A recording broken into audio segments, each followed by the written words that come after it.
Red FM বৌদি hotline. Hello সন্ধ্যা, আমি পল্লবী বৌদি বলছি। বৌদি, আজ আমি বাসের কন্ডাক্টর আর তুমি প্যাসেঞ্জার। ওকে চলো, আমি তাহলে বাস স্ট্যান্ডে দাঁড়াচ্ছি। আমি বারাসাত যাব। হ্যাঁ, বাসের মুখ ঘোরা। বারাসাত বারাসাত বারাসাত বারাসাত বারাসাত বারাসাত। প্রচন্ড ভিড়, আমি একটু থাকতে পারছি না, প্রচন্ড কষ্ট হচ্ছে। বৌদি বৌদি, মাঝখানে ফাঁকা, এগিয়ে যাও এগিয়ে যাও বৌদি। বাবা কি কষ্ট বাবা।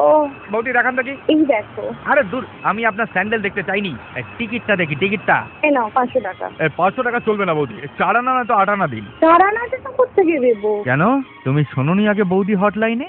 4 আনা 8 আনা 4 আনা 8 আনা এত আসছে? আমি তো এর থেকে আরো জোরে বলি। 4 আনা 8 আনা 4 আনা 8 আনা 4 আনা 8 আনা 4 আনা 8 আনা 4 আনা। লেডিস, রেড এফএম বৌদি হটলাইন।